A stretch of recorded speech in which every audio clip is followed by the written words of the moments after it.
बिस्मिल्लाहिर्रहमानिर्रहीम। अस्सलाम वालेकुम एंड वेरी गुड मॉर्निंग। नई सुबह, नई उम्मीदें और बहुत सारे नए ख्वाबों के साथ जी उठा पाकिस्तान। मैं हूँ सना अमजद, आपकी होस्ट और आपकी दोस्त। उम्मीद करती हूँ, दुआ करती हूँ कि आप सब खैरियत से होंगे और अल्लाह पाक हम सबको मुसीबतों से, आफ़तों से, नागहानी से और ख़ास तौर पर इस कोरोना की वबा से जो है वो महफूज रखे। एहतियात कीजिए, दिन ब दिन ये मर्ज़ बढ़ता जा रहा है, ये वबा फैलती जा रही है। ना इलाज है, ना कोई वैक्सीनेशन है। सिर्फ़ और सिर्फ़ अगर कुछ है तो वो हमारे हाथ में है और वो है हमारे हाथ की सफाई। हमें अपने हाथों को साफ़ रखना है, सोशल डिस्टेंसिंग का ख़याल रखना है ताकि हम अपने आप को भी महफूज रख सकें और वो लोग जो जिनके साथ हम अपनी ज़िंदगियां गुजारते हैं, जो हमारी आँख का तारा है, जो हमारे दिल की ठंडक हैं, वो भी महफूज रहें। सो यहाँ पर सिर्फ एक इंडिविजुअल का मामला नहीं है, यहाँ पर एक शख्स अगर इस वबा से मुतासर होता है तो बहुत सारे लोगों की तकलीफ़ का या अल्लाह ना करे किसी और मुश्किल का जो है वो सबब बन सकता है। तो इसलिए एहतियात बहुत लाजिम है। गाहे बगाहे इस हवाले से हम बात भी करते रहते हैं, लेकिन पिछले कई दिनों से बड़ी बदकिस्मती है कि मैं जब भी आती हूँ सुबह तो मैं यही सोचती हूँ कि कुछ अच्छा होना चाहिए, कुछ के स्माइल के साथ मैं आपसे बात करूँ कि देखिए ये कितनी अच्छी चीज़ हो रही है, सब कुछ अच्छा हो रहा है। लेकिन अनफॉर्चुनेटली अल्लाह ताला हम सब पे रहम करे कि एक के बाद एक मुश्किल, एक के बाद एक हादसा जो है वो हमारी आवाम, हमारे लोग फेस कर रहे हैं। कल भी जिस तरह हम जिक्र कर रहे थे कि परसों रात कराची का इलाका जो है लियारी, जो लोग कराची के महल वकूअ से वाकिफ़ हैं वो जानते होंगे कि बहुत ही गुंजान आबाद इलाका है ये लियारी का। बड़ी तादाद यहाँ पर लोगों की बस्ती है, बहुत हुनरमंद लोग भी मौजूद हैं, लेकिन बहुत ज़्यादा मुतवस्सित तबके से ताल्लुक़ रखने वाले या उससे भी नीचे की सतह पर से जो है इस वक्त ज़िंदगी गुजारने वाले लोग वहाँ पर बसते हैं। एक एक घर में 10-10, 12-12 लोग मौजूद हैं और परसों हुआ ये कि एक 5 मंजिला बिल्डिंग जो है वो मुनहदम हो गई और बहुत सारे लोग उस बिल्डिंग में आबाद थे। काफ़ी लोग कहते हैं कि जा भी चुके हैं, लेकिन जब ये मुनहदम हुई है उस वक्त भी काफ़ी सारे लोग उस बिल्डिंग में मौजूद थे।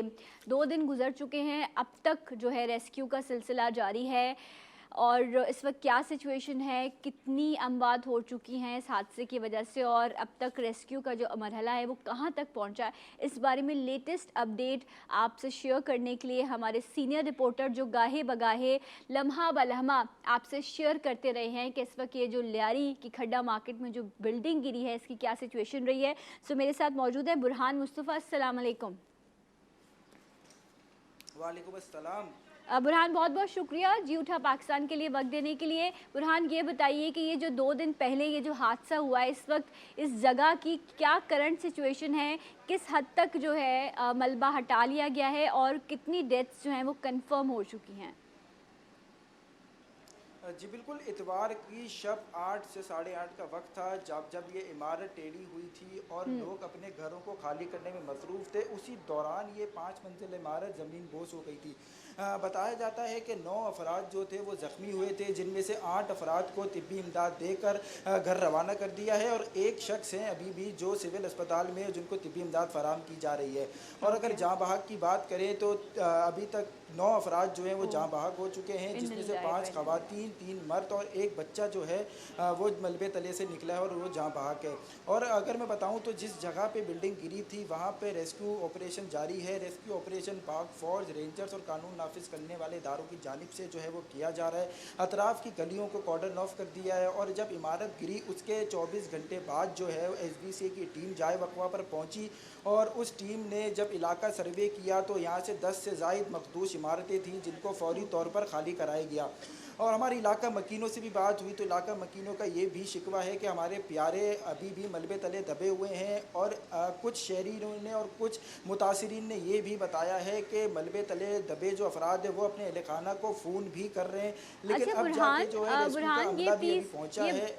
हाँ बुरहान, ये बताइएगा कि जिस तरह आप भी अभी बता रहे हैं, हम न्यूज़ में भी अभी देख रहे थे, जो हमारा बुलेटिन चल रहा था कि लोग जो हैं वो ये कंप्लेन कर रहे हैं कि अंदर से कॉल्स आ रही हैं, लोग मौजूद हैं, गर्मी इतनी ज़्यादा है और तकरीबन 2 दिन मुकम्मल होने जा रहे हैं इस हादसे को हुए हुए। तो जो लोग अंदर मौजूद हैं, जैसे जैसे वक्त गुजरता जा रहा है उनकी ज़िंदगी की आस कमज़ोर होती जा रही होगी, ये तो बहुत मुश्किल हो जाएगा। तो क्यों मुश्किलात पेश आ रही हैं कि अब तक मलबा नहीं हटाया जा पाया और लोगों को नहीं रेस्क्यू किया जा रहा? क्या मुश्किल मुश्किल क्या हो रही है इस वक्त?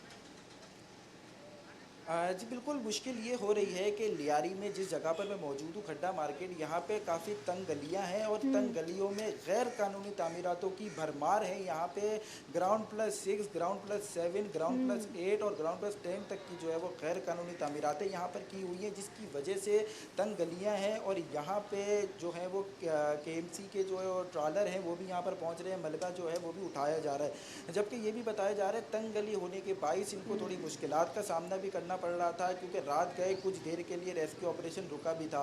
जबकि अच्छा, सुबह होते ही रेस्क्यू ऑपरेशन वापसी बहाल हो गया है, इलाके को कॉर्डन ऑफ कर दिया गया है। इलाका मकीनों को, मुतासिरीन को, किसी को भी यहाँ पर आने की इजाज़त नहीं है।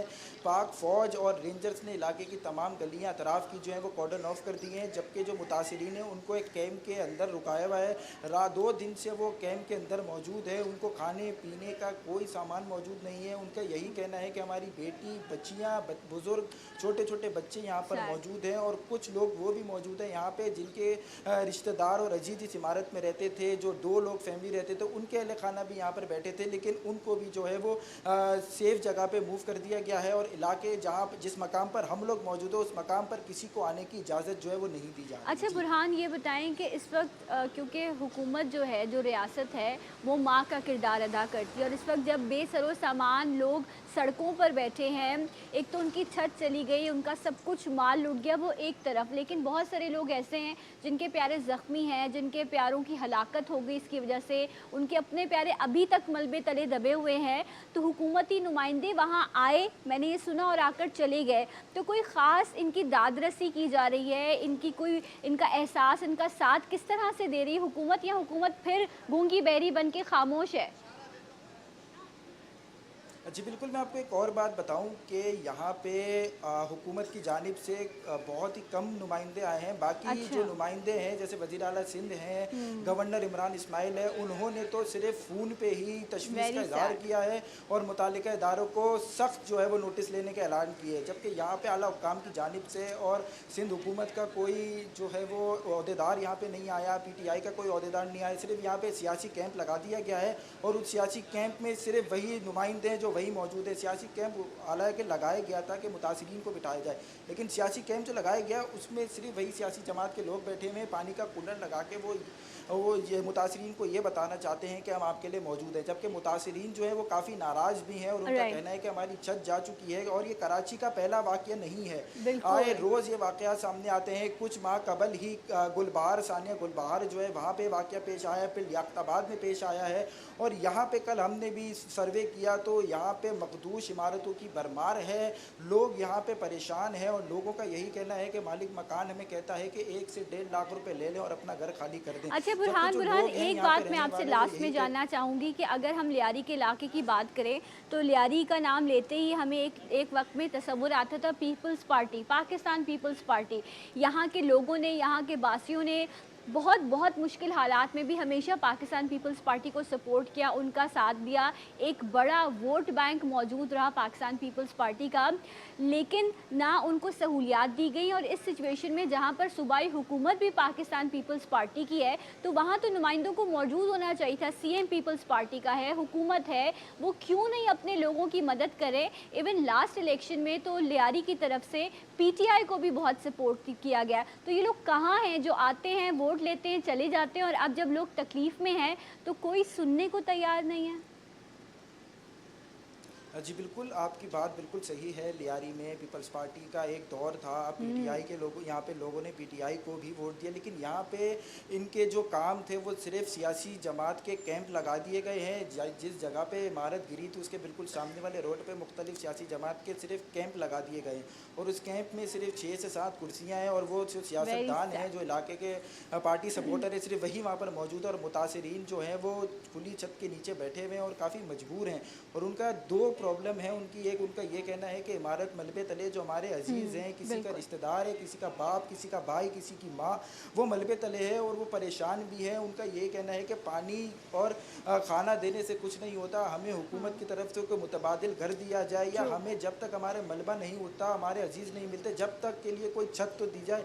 लेकिन आला हुक्काम की जानिब से और हुकूमत की जानिब से इनको कोई सपोर्ट नहीं किया जा रहा कोई और ना ही सपोर्ट यहाँ नहीं पे किया जा कोई रहा। Burhan, thank you so much, बहुत बहुत शुक्रिया। और बड़े अफसोस अफसोस के साथ कहना पड़ रहा है कि इस वक्त जिस तरह की सूरत हाल है, ना कोई सियासतदान, ना कोई शख्स इस वबा से महफूज है, उसके बावजूद लोगों के दिलों में जो है वो खौफ खुदा पैदा नहीं हो रहा। मैं फिर भी उम्मीद रखती हूँ अपनी रियासत से, इतनी तमाम नेगेटिविटी और इतना सब कुछ देखने के बावजूद भी, कि अल्लाह आप लोगों के दिलों में रहम डाले और आप अपनी आवाम को मुश्किल से निकालें। इतनी गर्मी है, इतनी परेशानी है, लोग अजियत में हैं। खुदारा जाइए, जाकर उनकी मदद कीजिए ताकि वो इस मुश्किल हालात में एक सुकून का सांस ले सकें।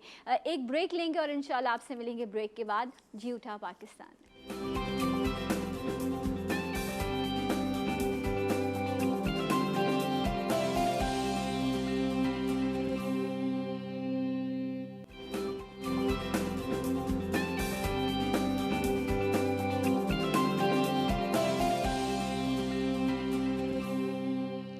जी नाज़रीन, एक बार फिर से आपको जी उठा पाकिस्तान में खुशामदीद कहते हैं। और कोरोना से बचना कैसे है?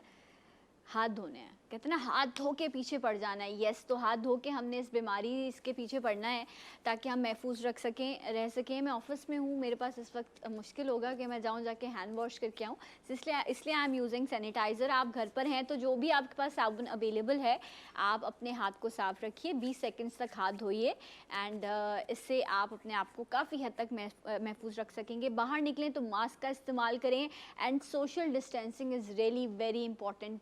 प्लीज़, ये कोई एजेंडा नहीं है, कोरोना एग्जिस्ट, बहुत सारे लोग इसकी वजह से जो है वो तकलीफ़ में भी हैं और इस दुनिया से भी जा चुके हैं। तो इसको कबूल कीजिए और इसी के साथ ज़िंदगी को आगे बढ़ाने की कोशिश कीजिए।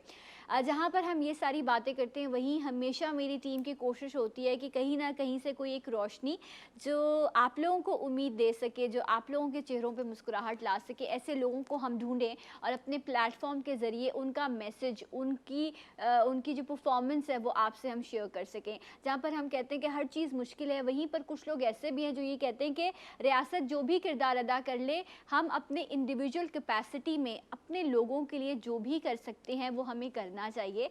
And I think this is the best part कि आप अपनी लाइफ में अपनी इमीडिएट फैमिली के अलावा भी दूसरों के लिए सोचें और उनके लिए आप काम करें, जो यकीनन सदका जारिया भी है। सो इसी हवाले से एक फाउंडेशन है जो काम करी है, द सिटीज़न फाउंडेशन। तकरीबन 700 लोकेशन, कहना आसान है, पूरे पाकिस्तान भर में। इसके अलावा ये मुझे बता रहे थे कि आज़ाद कश्मीर में भी जो है, खैबर पख्तूनख्वा में भी इनके स्कूल्स मौजूद हैं। 152 स्कूल्स इन्होंने कायम किए हैं जहाँ पर बेहतरीन तालीमी निज़ाम है जो ये लोगों को मुहैया करें। ये इदारा क्या काम कर रहा है, क्या इनका एजुकेशन सिस्टम है, इस पर हम बात करेंगे एंड क्या क्या फैसिलिटीज़ है जो ये लोगों को प्रोवाइड करिए फाउंडेशन। द सिटीज़न फाउंडेशन से हमारे साथ मौजूद हैं जर्नल मैनेजर आउटरीच अस्फंदियार इनायत। अस्सलाम वालेकुम, कैसे हैं आप? बिल्कुल खैरियत से। बाय द वे, मुझे ये नाम बहुत पसंद है, Asfandyar. It's a very nice good name.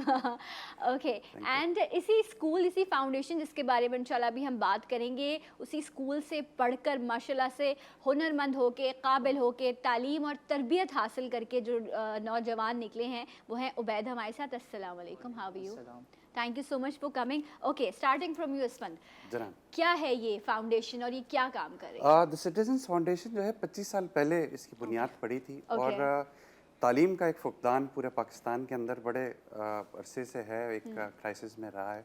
तो हम लोगों ने कहा कि तालीम अगर हम रिजॉल्व करेंगे तो सवाल कई हैं, जवाब सिर्फ तालीम है। जो अभी भी क्राइसिस हम कर रहे हैं उसमें एक तालीम, शऊर, तरबियत की कमी जो है वो कई जगह पे हमें नज़र आती है। तो हम लोगों ने 5 स्कूलों से 25 साल पहले शुरू किया था और उसमें 700 बच्चे थे। आज अल्हम्दुलिल्लाह TCF पूरे पाकिस्तान में 1652 स्कूल जो है वो चला रहा है और इसमें 2,67,000 बच्चे जो हैं वो तालीम हासिल कर रहे हैं। और अभी रिसेंटली द इकोनॉमिस्ट ने कहा कि शायद प्रॉब्ली ये दुनिया का सबसे बड़ा स्कूल्स का फॉर्मल एजुकेशन का नेटवर्क है। इतना बड़ा नेटवर्क शायद पूरी दुनिया में कहीं नहीं है। और ये तमाम स्कूल जो हैं ये दुश्वार गुजार इलाके जो पाकिस्तान में हैं, जहाँ लो इनकम मार्जिनलाइज कम्युनिटीज़ रहती हैं, उनके लिए काम कर रहा है। और एक जो हमारा मॉडल का बहुत क्लीदी जो एक बहुत इम्पॉर्टेंट फैक्टर है वो ये है कि कोई भी बच्चा जो है इस वजह से वापस नहीं किया जाएगा कि वो पैसे नहीं दे सकता। अच्छा, कुछ चीज़ कहाँ लोकेशन है ये भी हम डिस्कस करेंगे, आपकी कॉल्स भी मैं शामिल करूँगी अगर आप कोई सवाले से जानना चाहें। बट मुझे ये बताइए कि ये फ्री एजुकेशन है या इसमें आप लोगों ने कुछ कैटेगरीज वाजे की हुई जी, हैं?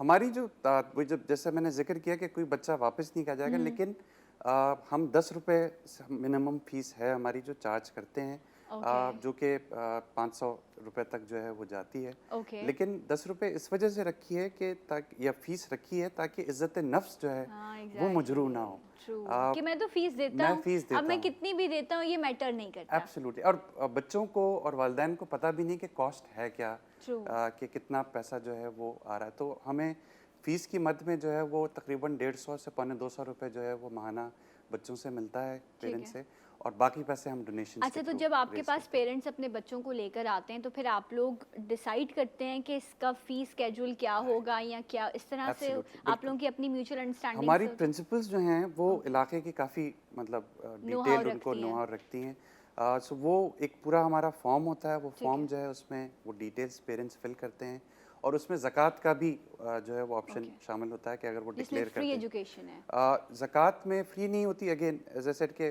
10-20 रुपए जो भी 10-20, वो दे सकते हैं वो देते ठीक हैं। है, बाकी पैसे जो हैं वो फिर ज़कात की मद में, ये वकला मॉडल होता है जिसमें ओके। बेनिफिशियरी डायरेक्ट ज़कात नहीं लेता है, हम एज अ वकील जो है उसके बिहाफ पे ज़कात जो है इंटरेस्टिंग। वो लेते हैं। एजुकेशन सिस्टम की अगर हम बात करें तो पाकिस्तान में 2, 3, 4, 5, आई थिंक मे बी इससे भी ज़्यादा, ठीक है, एक गली मोहल्ले में स्कूल पढ़ाया जा रहा है, एक वो है जो 80,000 रुपये फ़ीस ले रहा है, एक वो है जो 2-3 हज़ार रुपये में आपके बच्चे को पढ़ा देता है, एक आपका गवर्नमेंट का निज़ाम है जो शायद फ्री में पढ़ा रहा है लेकिन वहाँ पे उस्ताद ही नहीं है। तो ये एक अलग अलग सिस्टम है एजुकेशन का ना, राइट। एक मयार नहीं है, इसीलिए सोचों में भी काफ़ी फ़र्क हमें नज़र आता है। आप लोग क्या तालीमी निज़ाम ऑफ़र कर रहे हैं? हम लोग जो है वो गवर्नमेंट का करिकुलम जो है वो फॉलो करते हैं, अच्छा, और सिलेबस जो है वो, अच्छा मैं ज़रा थोड़ा सा सिलेबस और करिकुलम में जी थोड़ा जी सा जी डिफरेंस जी बता दूं प्लीज़ कि बताइए। करिकुलम बेसिकली गोल्स या टारगेट्स होते हैं ठीक है, जो कि गवर्नमेंट डिसाइड करती है कि 5वीं जमात के बच्चे को कायद-ए-आज़म के बारे में ये 4 चीज़ें पता होनी चाहिए, राइट, 7वीं जमात के बच्चे को चट्टान के बारे में या समंदरों के बारे में ये चीज़ें पता होनी चाहिए। ठीक है, अब आप वो ज़मीन पे पढ़ाएं, टैबलेट्स पे पढ़ाएं, किताब की सूरत में पढ़ाएं, वो सिलेबस होता है जिसके थ्रू आप करते हैं। तो करिकुलम में इतना मसला नहीं है, करिकुलम गवर्नमेंट का डिसेंट बना हुआ है। मसला जो है वो मयारी सिलेबस का है, या कॉन्टेक्चुअलाइज, यानी कि आपका जो कॉन्टेक्स्ट है वो आप बरतानिया की चीज़ें पढ़ा रहे हैं कि वो पीटर जेन जो है वो क्वीन के पास बकिंगम पैलेस गए हवाई जहाज़ में बैठ के, अब एक बच्चा जो है गेटी बंदर में बैठा है, उसको समझ ही भी अच्छा, नहीं इससे आएगी। लेकिन इसमें लोगों की अक्सर कंप्लेन गवर्नमेंट सेटअप पर ये होती है कि यहाँ जो निसाब है वो बहुत पुराना है, ठीक है, वही वो चीज़ है जो आज से 20-25 साल पहले पढ़ाई जा रही थी, सिलेबस को रिवाइव नहीं किया गया आज के, बिकॉज आज आप देखें इस 10 सालों में ही हमारे बचपन और आज के बचपन में आपको एक ह्यूज डिफरेंस बिल्कुल मिलता है। है, टेक्नोलॉजी का फ़र्क मिलता है। तो जब आप ओ लेवल्स, ए लेवल्स की या प्राइवेट सेटअप की बात करते हैं तो लोग इसलिए प्रेफर करते हैं कि आज के साथ हमारा बच्चा मैच कर सकेगा। बिल्कुल तो सही। डू यू थिंक ये कि कोई ये अप्रोच जो है ये एक मिसकॉन्सेप्ट है लोगों में? नहीं नहीं, बिल्कुल सही है। मैंने जैसे कहा कि जी, सिलेबस को अपडेट होने की ज़रूरत है, बहुत सारी चीज़ें हैं कि 10 साल नहीं बल्कि 40 साल 35 साल पुरानी पढ़ाई जाती हैं। हम लोगों ने जो है वो बहुत रिसर्च एंड डेवलपमेंट के बाद ये सिलेबस टीसीएफ ने अपना खुद डेवलप किया ओके, है। हमारी अपनी इंटरेस्टिंग। बुक्स हैं जो हमने बनाई हैं, जो कि पाकिस्तान कॉन्टेक्स्ट में बनाई गई हैं। तो हमारी जैसे साइंस की बुक्स हैं उसमें low cost no cost basis पे एक्सपेरिमेंट्स जो हैं वो किए जाते हैं। तो कोई भी एक्सपेरिमेंट्स जो हैं जो कि आम आपको अपने एनवायरनमेंट में, अपने इलाके में, गांव कोट में भी वो चीज़ें मिल सकती हैं, उस बेसिस पे जो है बच्चे एक्सपेरिमेंट्स कर सकते हैं। राइट, तो मतलब शख्सियत साजी भी, तालीम भी और तरबियत भी, ये सारी चीज़ों को मद्देनज़र रखते बिल्कुल हुए बिल्कुल। ये इदारा काम कर रहा है। अच्छा, मैं थोड़ी सी, क्योंकि क्या सेटअप है इस पे हमने बात की, मैं उबैद से चाहूँगी कि उबैद आपका कहाँ से ताल्लुक़ है, कराची शहर से? जी बिल्कुल, मेरा शहर कराची से ताल्लुक़ है, और कौन से इलाके में रहते हैं आप कराची? मैं पहले तहार टाउन कराची में रहता था। एड्रेस, हाउस नंबर नहीं बताना, सब आ जाएंगे फिर बाद में मुझे नहीं कहना कि देखो सब आ गए हैं। अच्छा, हाँ, और अब वैसे हम लोग वहाँ से शिफ्ट हो चुके हैं, 1 साल हो चुका है, और टीसीएफ के साथ मेरा कोई पिछले 16 साल से सफ़र चल रहा है और अभी तक चल रहा है स्टार्टिंग अल्हम्दुलिल्लाह। एजुकेशन ही आपने टीसीएफ से ली? जी, मैंने केजी क्लास से टीसीएफ ज्वाइन किया था, और इत्तेहाद टाउन, मुझे नहीं पता ये जी। कहाँ पे, लेकिन वहाँ पे भी स्कूल है इनका? जी ओके, तो आपने वहाँ से स्टार्ट किया जी, एजुकेशन का? क्योंकि टीसीएफ का जो बेसिक मोटिव है कि दुशवार इलाकों में मायारी तालीम। तो Right. टीसीएफ के जितने भी तकरीबन स्कूल पढ़ते हैं वो दुशवार इलाकों में ही पढ़ते हैं Okay. कि जहाँ के बच्चे एजुकेशन सरवाइव नहीं कर पाते किसी भी वजह से। तो आपके पेरेंट्स क्या काम करते हैं? आपके फादर क्या मेरे काम फादर पहले जब शुरू में मैंने जब टीसीएफ ज्वाइन किया था, छोटा सा था उस वक्त, मेरे फादर एक ठेला लगाते थे, अच्छा छोले वगैरह सेल करते थे। घर के सामने एक छोटा सा स्कूल था तो वहीं से इनकम होती थी। और अभी पिछले कोई 2 से 2.5 साल हो गए मेरे फादर एक पेशेंट हैं तो वो अभी काम नहीं करते। अभी जो है तो मेरे बड़े भाई हैं जो कि फैमिली को सपोर्ट कर रहे हैं फ़िलहाल। अच्छा। अब चाहे उन्होंने छोले बेचकर या जैसे भी, क्योंकि कहते हैं ना हलाल रोज़ी जो होती है, जो अल्हम्दुलिल्लाह। निवाला होता है, वो आप अपने बच्चे के ज़रिए, उसके मिजाज के ज़रिए उसका रिटर्न आपको मिलता है। तो हमें फ़ख्र होना चाहिए कि हमारे पेरेंट्स ने अपने बच्चों के लिए मेहनत की, हलाल रास्ता इख्तियार किया, और बरकत देने वाली ज़ात तो रब की है। और फादर चाहे बेटियों के लिए या बाप के लिए रियल हीरो होते हैं ना, हमारे माचो मेन्स होते हैं जो आप फर्स्ट आइडियलाइज करते हो। तो इसी तरह अब आपके अब्बा भी आपके लिए रोल मॉडल हैं कि अब आपने भी बिल्कुल, मेहनत करनी है। जी। So what do you think कि अब क्योंकि तालीम माशाल्लाह से आपको मयारी मिली, आप एक आपकी बात करने से आपके अंदर जो कॉन्फिडेंस है, मैं उसको बहुत अप्रिशिएट करूँगी। सो अब आगे प्लान्स क्या है, लाइफ में क्या करना है? आगे प्लान्स तो ये हैं कि मेरा जो बेसिक मतलब कि अगर एक सिंपल सी बात है कि मैं जब इंटरमीडिएट में था तो मुझे कराची यूनिवर्सिटी के अलावा किसी दूसरी यूनिवर्सिटी का नाम भी नहीं पता था कि कराची में और भी डिफरेंट यूनिवर्सिटीज़ एग्जिस्ट करती हैं जहाँ हम जाकर तालीम हासिल कर सकते हैं। ठीक है। तो टीसीएफ की सबसे जो एक इम्पोर्टेंट बात है कि आपको different government non government schools मिलेंगे, प्राइवेट स्कूल्स मिलेंगे जो कि आपसे हाईली फीसेस चार्ज करेंगे, लेकिन मैट्रिक होने के बाद वो आपका हाथ छोड़ देंगे। आपने मैट्रिक कर ली, मैट्रिक का सर्टिफिकेट आपको मिल गया, दैट्स इट। उसके बाद आप खुद जाने। आप खुद जाएं, आप जाने, आपका काम जाने। लेकिन टीसीएफ मैट्रिक के बाद एप्टीट्यूड टेस्ट जैसे होते हैं यूनिवर्सिटी के एंट्रीज के, तो टीसीएफ उसकी तैयारी करवाता है अपने बच्चों को। उसके लिए डिफरेंट क्लासेस ऑर्गेनाइज होती हैं और फ्री ऑफ कॉस्ट करवाता है। जबकि आप अगर IBA ग्रेड्स देख लें, अनीस हुसैन देख लें, इसी चीज़ की वो 40 से 50 हज़ार रुपये फीस चार्ज कर रहे होते हैं। जो बच्चा स्कूल में 1000 से 1500 फीस नहीं दे सकता, वो 40 से 50 हज़ार फीस देकर कैसे यूनिवर्सिटी इतने ज्वाइन करेगा? अच्छे बोलने वाले बच्चे तैयार करें, हमारा तो काम खतरे में डाल रहे हैं आप लोग। हाँ, कोई ऐसी ट्रेनिंग तो नहीं हो रही है यहाँ पर मीडिया वगैरह की, आप लोग छुप छुपा के ऐसी ट्रेनिंग दे रहे हो ताकि होस्ट जो है उनकी जॉब्स खतरे में आ जाए?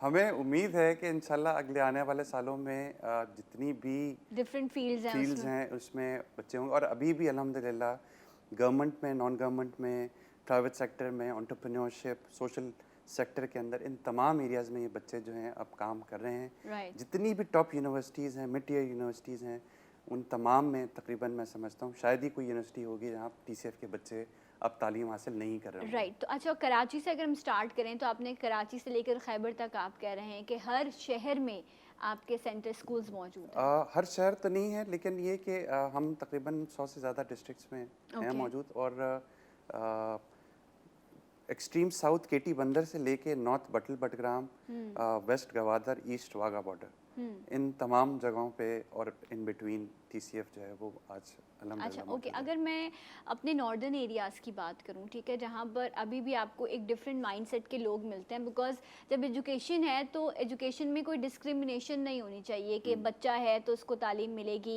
लड़की है तो उसकी तो शादी हो जानी है, जब लड़के की भी तो शादी हो जानी है, उसने कौन सा ऐसे ज़िंदगी गुजारनी है। बट द पॉइंट इज़ कि जब आप एक लड़की को तालीम याफ्ता करते हो तो आप एक फैमिली को एजुकेट करते हो, और एक लड़का जो है उसने तो कमाना है और वो हुनरमंद हो या जो भी है। सो डू यू थिंक कि कभी कभी आप लोगों को कन्विंस भी करना पड़ता है लोगों को कि बेटों को तो पढ़ा रहे हैं, अपनी बेटियों को भी लेकर आएं? मैं एक बड़ी मज़ेदार, आपको इसमें बहुत अच्छा हुआ कि आपने इस पर जिक्र किया।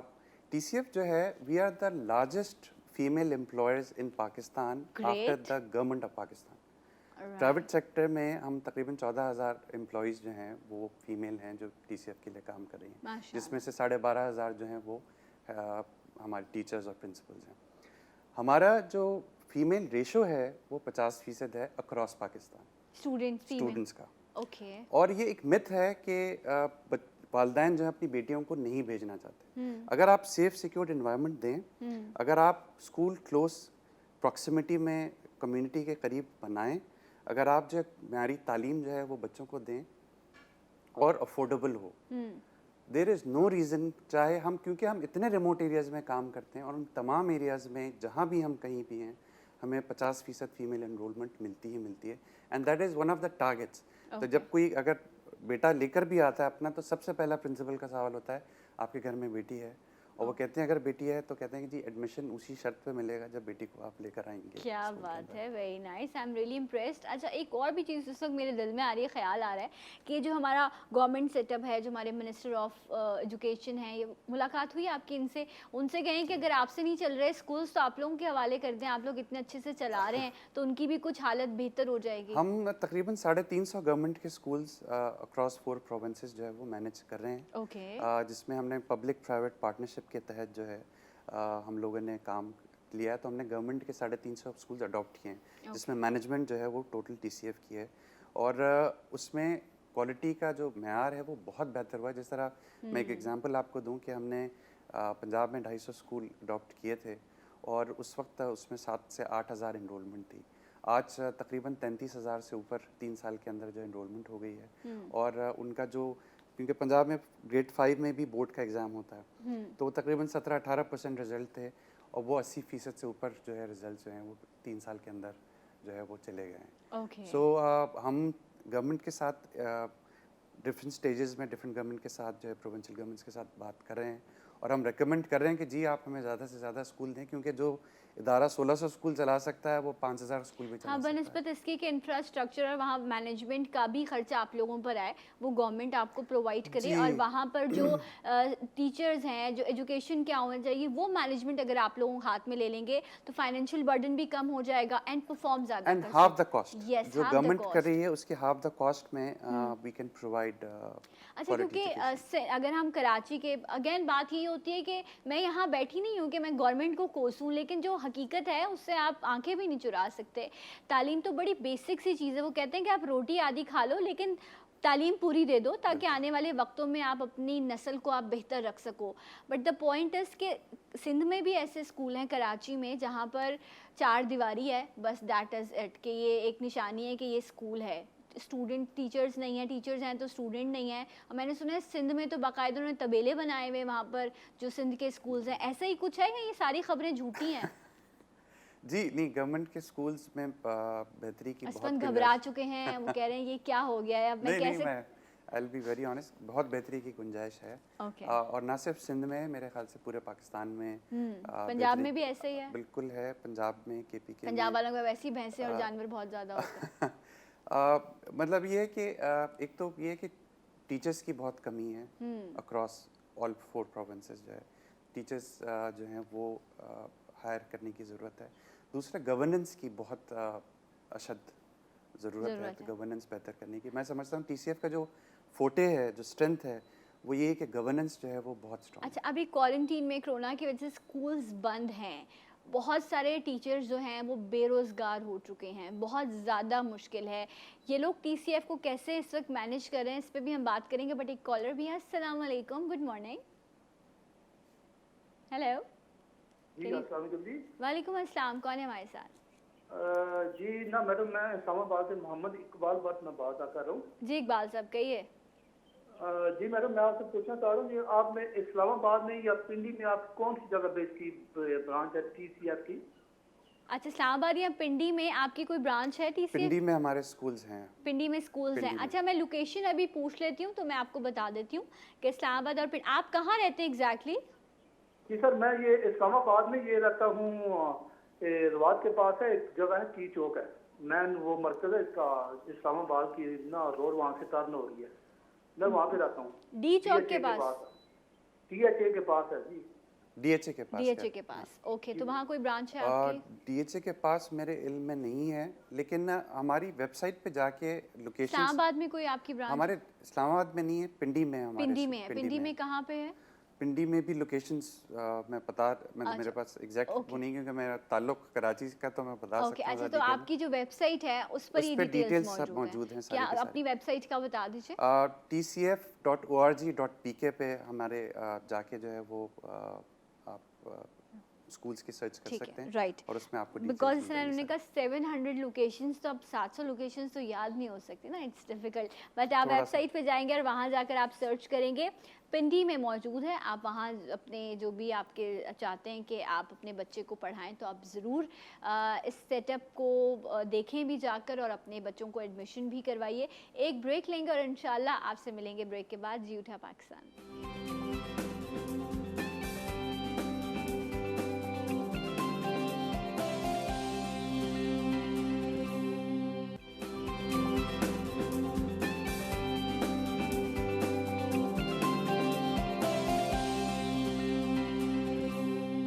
वंस अगेन वेलकम बैक जूठा पाकिस्तान में, आपको एक बार फिर से खुश आमदीद कहते हैं। एंड हमारे साथ जो गेस्ट मौजूद हैं असफंद यार एंड उबैद।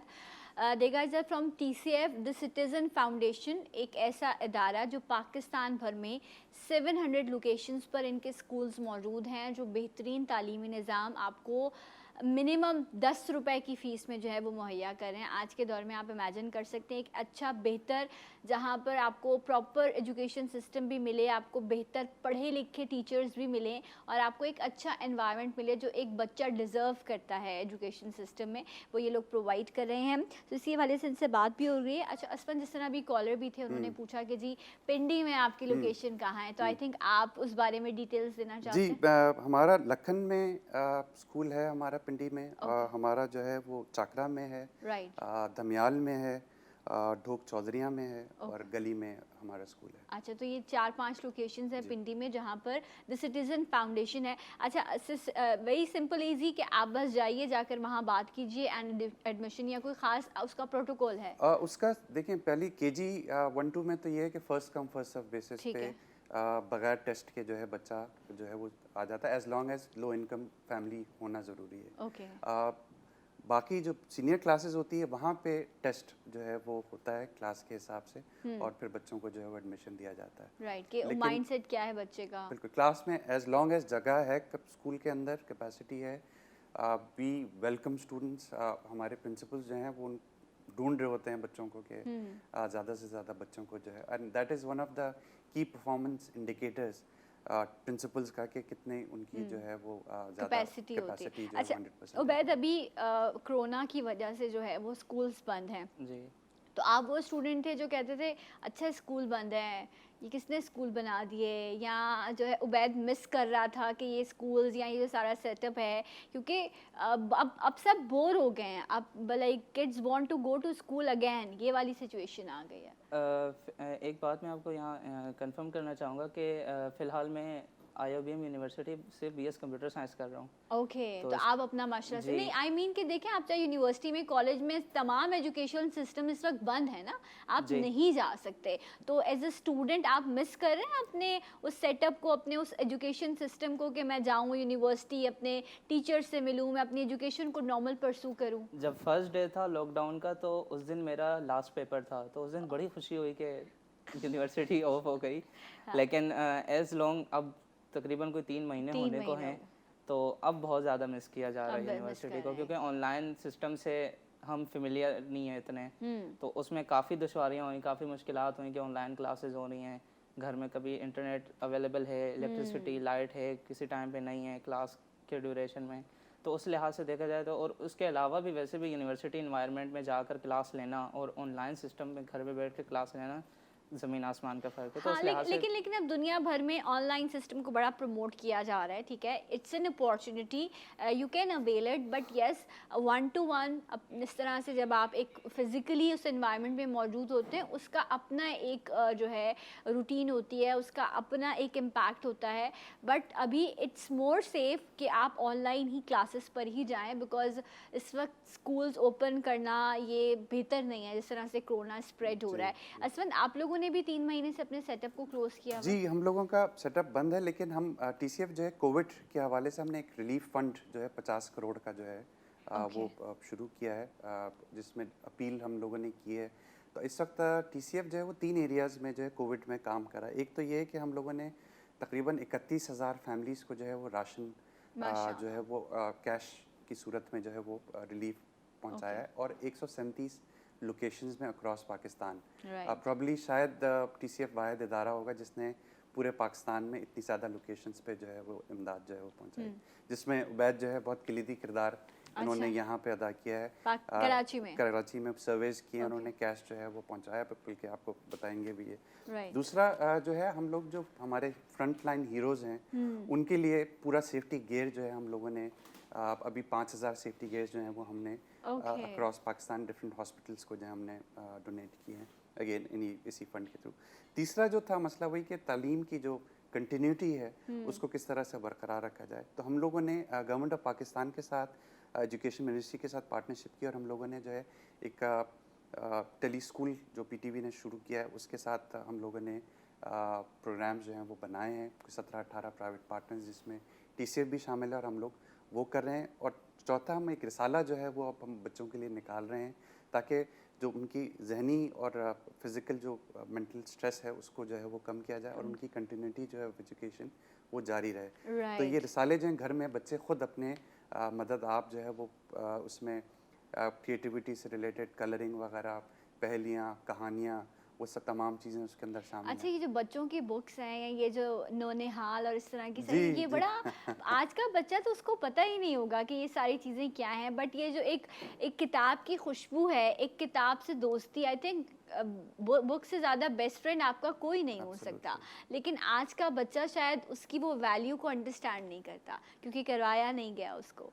जी, देखने में जो रिसर्च है वो यही आती है कि जितना ज़्यादा बचपन में अगर आप आदत डालेंगे तो बच्चा जो है वो ज़्यादा बड़े होके जो है वो किताब से। अच्छा, आप जिस तरह ये कह रहे थे कि कोविड-19 सिचुएशन में आपने बहुत काम किया, तो व्हाट डू यू से कि इस वक्त जब आपने खुद सर्वे किया, आप लोगों से मिले, तो आपको क्या लगता है कि किन किन चीज़ों पर बहुत ज़रूरत है कि उन पे फोकस रखा जाए, क्योंकि लोग उन चीज़ों की ज़्यादा डिमांड्स करते हैं?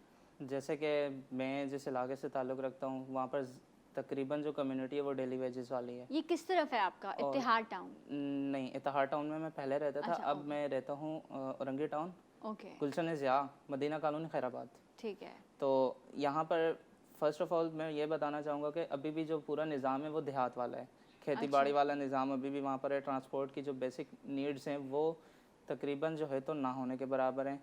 और सुई गैस जैसी बेसिक नीड अब तक उस इलाके में कहीं पर भी नहीं है। अरे अच्छा, ऐसा है? Oh my God. तो वैसे लोगों को भी सुन के हैरत हो रही होगी कि कराची में भी कोई ऐसा इलाका एग्जिस्ट करता है जहाँ पर अभी तक सुई गैस ना हो। सुई गैस नहीं है। तो ऐसे इलाके में लोगों के लिए आम रूटीन में सर्वाइव करना इतना मुश्किल है, तो फिर कोविड-19 में तो आप खुद जो है तो इस चीज़ को इमेजिन कर सकते हैं कि तो फिर लोग कैसे सिलेंडर्स पे खाना पकाते हैं? सिलेंडर्स यूज़ करते हैं, जो अफोर्ड कर सकते हैं, और जो नहीं अफोर्ड कर सकते वो फिर लकड़ियों के चूल्हे इस्तेमाल करते हैं।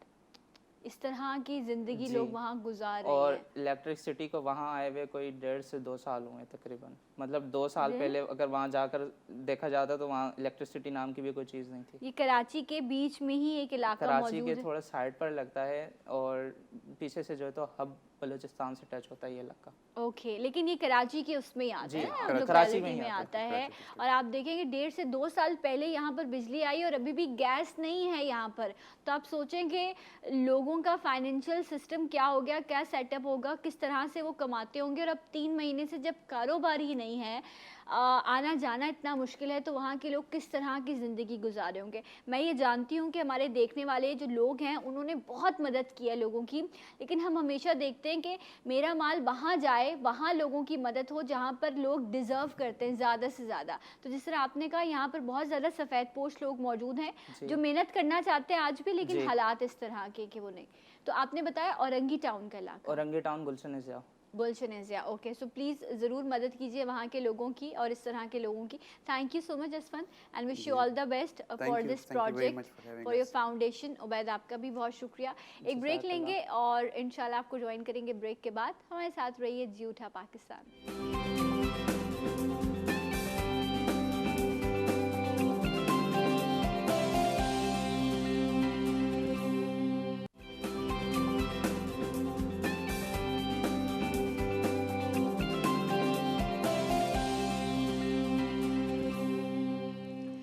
Once again welcome back. जी उठा पाकिस्तान में आपको खुश आमदीद कहते हैं। और आजकल ख़वातीन का जो सबसे ज़्यादा टाइम गुजर रहा है इस कोरोना की सिचुएशन में वो किचन है, क्योंकि बच्चे भी घर में हैं और जो घर में बड़ा बच्चा है, जिसे हस्बैंड या शौहर कहा जाता है उर्दू में, उनके भी अब भूख, अब जब आप घर में होते हैं तो हर थोड़ी देर बाद you need something different, cravings होती हैं। अब तो आप मतलब ऑनलाइन ऑर्डर कर सकते हैं, बट इससे पहले तो बिल्कुल ही कुछ नहीं मिल रहा था, तो ज़्यादा मुश्किल था।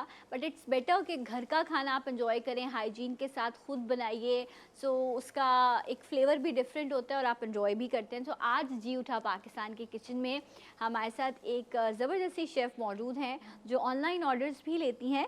तूबा अली हैं हमारे साथ। अस्सलाम वालेकुम, गुड मॉर्निंग, कैसी हैं आप तूबा? मैं बिल्कुल ठीक हूँ, आप कैसी हैं? मैं खैरियत से हूँ। तो आप ऑनलाइन भी काम कर रही हैं? जी बिल्कुल, कारोबारी लड़की है ये तूबा।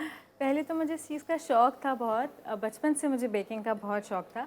लेकिन जब मुझे सबने इतना अप्रिशिएट करना शुरू किया तो फिर मुझे लगा कि ठीक है, मैं इसको ऑनलाइन भी स्टार्ट कर सकती हूँ और अभी भी मुझे बहुत अच्छे फीडबैक। अच्छा, बेकिंग जो है ना, इसमें मुस्तकिल मिजाजी बड़ी चाहिए आपको, बिल्कुल, बिकॉज फर्स्ट टाइम में चीज़ अच्छी नहीं बनती। अभी इस क्वारंटीन के टाइम में मैंने भी ट्राई किया डिफरेंट केक्स बनाना, इवन मैंने डोनेट्स बनाए। वो सबसे इंटरेस्टिंग था मेरे लिए।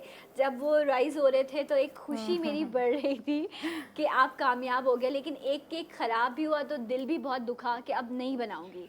लेकिन अगेन ट्राई करते हैं आप, तो उसमें प्रोपोर्शन बड़ा काउंट करता है, बहुत ज़्यादा आप जो जितने इंग्रेडिएंट्स आप डाल रहे हैं, आपके टेस्ट को वही चीज़ें डेवलप कर रही होती हैं। आप फ्लावर कितना यूज़ कर रहे हैं उसमें, आप उसमें हर्ब्स डाल रहे हैं तो वो कितने डाल रहे हैं, हर चीज़ का रेशो, ईस्ट, क्योंकि डो को सबसे ज़्यादा मुश्किल मुझे लगता है उसकी बेस बनाना है, उसकी फाउंडेशन है। डो सबसे मुश्किल होती है। तो हम पिज्ज़ा आज यहाँ बन रहा है, तूबा आपको पिज्ज़ा बनाना बता रही है। इसका डो बहुत इंपॉर्टेंट है, अगर आपका डो अच्छा बन गया तो बस फिर तो विन विन सिचुएशन है। अच्छा, तूबा इसके डिफरेंट स्टेप्स हैं। पहले तो ये जो आपने डो बनाया हुआ है यहाँ पर, एक तो मैं ये डो ऑलरेडी बना के लाई थी, ये मैं बेक करके लाई हुई हूँ, और एक मैं पिज़्ज़ा ऑलरेडी बना के लाई हूँ। डो मैंने प्रूव कर लिया है इसको, अब मैं इसके मिनी पिज़्ज़ा। अच्छा, इस डो में क्या कुछ है, पहले ये तो बताओ। इस डो में, अच्छा, हाइटी बेकर्स ने इस डो में बहुत सारी चीज़ें मिक्स की हुई हैं। तो आपको ये, क्योंकि जब आप घर में बनाना है तो आपको पता होना चाहिए कि इसमें क्या। देखिए, इसमें तो आपको फ्लावर चाहिए लाजमी, थोड़ा सा मैदा। जी, मैदा चाहिए। आप डिपेंड करते हैं कि आप कितना बना रहे हैं। मैंने इसमें 1 कप मैदा लिया है, ठीक है। उसमें फिर 1 टीस्पून आप ईस्ट ऐड करें, राइट, ठीक है। तो ईस्ट ऐड करें 1 टीस्पून, थोड़ी सी चीनी, थोड़ा सा नमक, आप डिपेंड करते हैं आपके अपने टेस्ट के ऊपर, वो आप ऐड करके इसको नीट करने का इसका जो तरीका है, मैं नीट अब थोड़ा सा आपको करके बता देती हूँ। नीट करने का जो इसका मेथड है वो बिल्कुल जैसे हम नॉर्मली आटा गूंथते हैं वैसा नहीं है, थोड़ा डिफरेंट है। इसको आपको ऐसे करके स्ट्रेच करना होता है। अच्छा, एक और भी चीज़ जो मेरे साथ हुआ, इसलिए मैं आपके साथ शेयर कर रही हूँ। इसमें तूबा मेरी और आपकी जो है, आप हमें गाइड करेंगी कि ईस्ट जो है, एक तो इंस्टेंट ईस्ट मिलता है आपको, instant east, instant dry east जो आपके ड्राई फ्लावर में मिक्स हो जाता है। ओके, वो आपको पैकेट में मिलता है सैशेस में। अच्छा, मैंने उसको उबलते हुए गर्म पानी में डाल दिया तो वो राइज ही नहीं हो रहा था, क्योंकि उसमें लिखा था नीम गर्म पानी में इस्तेमाल करना। तो ऐसे ही है, उसको कैसे, उसको कहते हैं 2 तरह की ईस्ट होती है। एक होती है एक्टिव ईस्ट जो कि आपको गर्म पानी में मिक्स करनी होती है, उसके बाद फिर आप उसको डो में मिक्स कर लें, ठीक है। एक होती है ड्राई ईस्ट, ड्राई आप डायरेक्टली फ्लावर में मिक्स करें, उसके बाद आप उसको बहुत ज़्यादा गर्म। कौन सी यूज़ करती हैं? मैं ड्राई ईस्ट यूज़ करती हूँ, इंस्टेंट होती है। ओके जी, ओके। सो इस तरह इसको से नीट करना है आपने, इस तरह से आपने इसको स्ट्रेच करना है, स्ट्रेच करना है। ओके। ऑलरेडी मेरे पास घर में मशीन है वैसे, लेकिन ये कि मैं अब आप थोड़ा हाथों को एक्सरसाइज भी देना, इट्स इम्पोर्टेंट। और आप करेंगे अच्छे से तो ये स्ट्रेच हो जाएगा, हर रोज मैनिक्योर हो जाएगा, आपका मैनिक्योर हो जाएगा और आपके हाथों की बड़ी अच्छी एक्सरसाइज भी होगी। अच्छा, तो आप ये डो बना के आप इसको कितने टाइम के लिए छोड़ती हैं? ये डिपेंड करता है, वैसे आप इसको 60 to 90 मिनट्स तक आप इसको रख दें। इसको किसी क्लोथ से कवर करके, किचन टॉवल्स जो होते हैं उससे कवर करके, लेकिन फ्रिज में नहीं रखना आपने इसको, नॉर्मल टेम्परेचर पे या थोड़े से वार्म टेम्परेचर। ठीक है। आज चिकन में क्या कुछ ऐड किया? अच्छा, ये चिकन मैं ऑलरेडी मैरिनेट करके लेकर आई थी। वैसे हाइटी बेकर्स का जो मोस्ट डिमांडिंग पिज़्ज़ा है वो अफगानी पिज़्ज़ा है, और ये देखें आप, चिकन स्मोक चिकन टिक्का है। और मैं इसको यहाँ पे स्मोक तो नहीं कर सकती थी, तो मैं एक बना के लेकर आई हूँ, और ये मैं इसको अफगानी पिज़्ज़ा भी बना रही हूँ। और इसमें आपने क्या कुछ ऐड किया मैरिनेशन में? इसमें एक तो हमारा सीक्रेट इंग्रेडिएंट होता है, लेकिन वो मैं आपको बताऊंगी। कोई सीक्रेट नहीं है, बता दीजिए। अच्छा, इसमें मैंने क्रीम, सार क्रीम जो होती है, थोड़ी सी क्रीम ऐड की है, दही ऐड की है, हरी मिर्च का पाउडर ऐड किया है, गार्लिक ऐड किया है, थोड़ी सी लाल मिर्च, क्रीम सबसे ज़्यादा, और दही। इसका सीक्रेट क्या है? सीक्रेट मैंने बता दिया। वो क्या है इनमें से? वो इंग्रेडिएंट बताओ। सीक्रेट इसमें सार क्रीम है, उसको सार मैं क्रीम काफ़ी है। देर तक, थोड़ी देर तक रखती हूँ पहले, फिर उसको मैं खुद भी घर में बनाती हूँ, लेकिन आप बाहर से ले सकते हैं। ओके, वो सो एक इसका स्टेप ये है कि ingredient है। आपने चिकन इस तरह से मैरिनेट करके इसको नॉर्मल हल्के से ऑयल में इन्होंने बिल्कुल। सौते कर लिया है। डो अगर आप घर में बनाना चाहें तो आप घर में बना सकते हैं, अदरवाइज आपको बनी बनाई भी डो मिलती है ना, बनी बनाई भी मिलती है, लेकिन अगर आप घर में बनाएंगे ना वो आपको तो ज़्यादा और ज़्यादा ज़्यादा हेल्दी होगी। इसमें आप अगर पानी नहीं ऐड करना चाहते तो आप इसमें जैसे बच्चों के लिए बना रहे हैं, आप थोड़ा सा दूध ऐड कर लीजिए, वो बहुत ज़्यादा हेल्दी भी हो जाता ठीक है। है। तो आपने इसको बेक किया हुआ है? ये मैं ऑलरेडी ओवन में बेक करके लाई हूँ। अच्छा, तो इसको आपने पहले वो कर लिया, ब्लेंड करके इसको आपने डो बनाया और उसके बाद इसको फिर मैंने बेक किया। शेप दे के बेक कर ये लिया। आपने कितना टाइम रखा है इसको बेकिंग के इसको लिए? मैंने 1 घंटा, अच्छा बेकिंग के लिए आई थिंक 6 मिनट्स 6 मिनट्स में आपने ओवन में इसको Bake बेक किया है। ओके, अब आप अभी जो पिज़्ज़ा बना रही हैं वो स्टार्ट कीजिए, कैसे आप अच्छा, शुरू मैं भी करेंगी? इसकी टॉपिंग कर दूँ? टॉपिंग कर पहले दीजिए। मैं ओके, topping कर देती हूँ, इसकी यहीं टॉपिंग करते हैं। बट नॉर्मली जो है वो जब आप इसको डो को आप वो करते हो, बेलते हो, उसी पर आप सारे इंग्रेडिएंट्स ऐड करके उसको माइक्रो में रख देते हो ओवन में, लेकिन मैं ये बना के लेकर आई हूँ दिखाने के लिए आप लोगों को, ऑलरेडी बना के लेकर आई हूँ। वैसे आप इसको उस वक्त डाल के ओवन में रख देते हैं, क्योंकि टाइम की वजह से मैं फिर इसको पहले से, क्योंकि डो ज़्यादा टाइम लेती है, टॉपिंग्स जो होती हैं वो ग्रिल हो जाती हैं, फिर चीज़ मेल्ट हो जाती है उसके लिए। ठीक है, सो ये भी एक तो ऑप्शन इसमें है मैं आपको आपके पास। इंग्रेडिएंट्स दिखा देती हूँ। हमारे पास ये क्या है? ये क्या है? ये ब्लैक ऑलिव्स वाह, हैं, what a good green question. ठीक है, ग्रीन ग्रीन ब्लैक ऑलिव्स हैं, ऑलिव्स हैं। ब्लैक ऑलिव्स हैं, एलेपिनोज हैं, मिक्स्ड हर्ब्स हैं, ये हमारे पास कैप्सिकम है, अनियंस हैं, मशरूम्स हैं, और ये 2 डिफरेंट चीज़ है। इसमें आप पिज़्ज़ा चीज़ भी ले सकते हैं आप चाहें तो, लेकिन मैं प्रेफर ये करती हूँ कि मैं मोज़रेला थोड़ी ज़्यादा लूँ और है। चेडर लूँ। कुछ लोग Okay. सिर्फ मोज़रेला ऐड करते हैं। फिर अगेन ये बोलूँगी कि आपके टेस्ट पे ही डिपेंड करता है कि आप किस चीज़ को कितना ज़्यादा, आपका फ्लेवर क्या है। आपके अदरवाइज flavor पे- आपको पिज्ज़ा रेडी चीज़ भी मिलती है, जो बिल्कुल, आपको पिज़्ज़ा चीज़ बिल्कुल। मिलती है इजीली। अच्छा, तो इसमें फर्स्ट आप ये जो सॉस है, ये पिज़्ज़ा सॉस, जी। ये भी लोग घर में बनाते ये हैं? भी मैंने It's घर very- में ही बनाया है, घर में पिज़्ज़ा बनाया sauce भी, आपने? जी। किस तरह से बनाया इसे? सारे इंग्रेडिएंट, सारे तरीके पूछूंगी मैं। हाँ बिल्कुल, पूछिए, मैं इसीलिए आई हूँ। बताइए। अच्छा, ये मैंने घर में बनाया। इसके लिए आपको पहले ऑब्वियसली सब टमाटर चाहिए, ठीक है। आप डिपेंड करते हैं आप कितना सॉस बनाना चाह रहे हैं। इसके लिए आप थोड़े टमाटर ले लें, उसमें गार्लिक डालें, मिक्स्ड हर्ब्स डालें, थोड़ा सा विनेगर डलता है। अनियंस नहीं ऐड करती हैं आप? अनियंस भी ऐड करती हूँ, लेकिन जब मैं थोड़ा सा स्पाइसी बना रही होती हूँ तो फिर मैं इसमें अनियंस और जो है वो चिली फ्लेक्स ऐड करती हूँ, रेड Okay. चिली फ्लेक्स, तब फिर Right. ऐड करती हूँ। और उसके बाद आपने इसको ब्लेंड कर लिया है? ब्लेंड कर लिया, हल्का सा पका मिक्स के? हर्ब्स भी डालें आप इसमें। मैं ब्राउन शुगर प्रेफर करती हूँ, उसका टेस्ट थोड़ा सा अच्छा आता है, तो मैं ब्राउन शुगर इसमें ऐड करती हूँ। ओके, सो ये आप इजीली घर में बना सकते जी, हैं। बिल्कुल, बहुत Mixed आसान है herbs ये। का बहुत अच्छा फ्लेवर Flavor आता है आता है, इसमें। जी। ओके, सो इस तरह से इन्होंने पिज़्ज़ा डो के ऊपर, अगर ये आपके sauce पास लगा रॉ कच्ची है डो तो आप उस पर भी सेम प्रोसीजर आप अप्लाई कच्ची पे ही मैं प्रेफर करूँगी। यहाँ पे थोड़ा मैं कच्ची वाली नहीं ला सकी, लेकिन आप उसी पे बनाएं तो आपको इंस्टेंट फ्लेवर मिलता है बहुत मज़े का। ओके, क्योंकि ये घर का पिज़्ज़ा है तो इस पे बहुत ज़्यादा लोडेड होगी चीज़ भी जी। और टॉपिंग्स भी। बहुत अदरवाइज ज़्यादा, बिल्कुल। आप जब बाहर आप इस पे कस्टमाइज बनवा सकते हैं हाईटी बेकर्स में, जिस हिसाब का भी आप चाह रहे हैं, जो टॉपिंग्स आप चाह रहे हैं, आपकी मर्ज़ी की टॉपिंग्स होती हैं। आप कुछ लोगों को कैप्सिकम्स नहीं पसंद, कुछ लोगों को अनियंस नहीं पसंद, कुछ लोगों को टमाटर बहुत पसंद होते हैं पिज़्ज़ा में। सबके अपने टेस्ट के हिसाब से होता है। हालपिनोस बहुत अच्छे लगते हैं, मशरूम्स बहुत। वैसे मशरूम का इटसेल्फ कोई फ्लेवर नहीं होता, बट वो एक आपको जो उसका क्रंच है वो आपको बाइट में बहुत मज़ा देता है। अच्छा, वैसे आपके हैंड्स बिल्कुल क्लीन होने चाहिए, सेफ और क्लीन, क्योंकि मेक श्योर हम हाईटी बेकर्स मेक श्योर करते हैं कि आप लोगों के हाथ बिल्कुल साफ़ हों। राइट, सो मोज़रेला एंड आपने चेडर चीज़ दोनों आपने ऐड यूज़ की करूँगी, है। जी।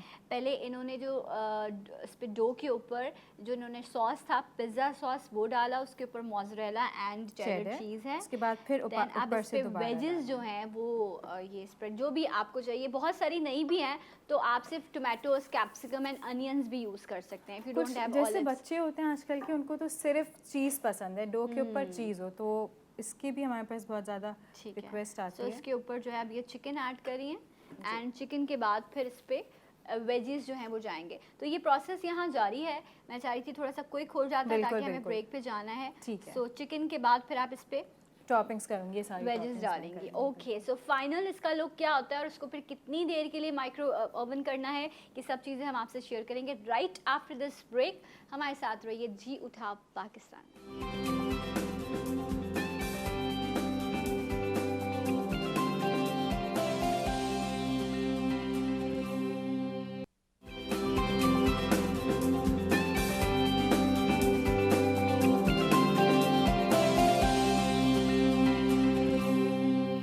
Once again welcome back. जियूठा पाकिस्तान में आपको खुशामदीद कहते हैं। जियूठा पाकिस्तान के किचन में हम मौजूद हैं और आज है हमारे साथ Tooba Ali from high tea bakers.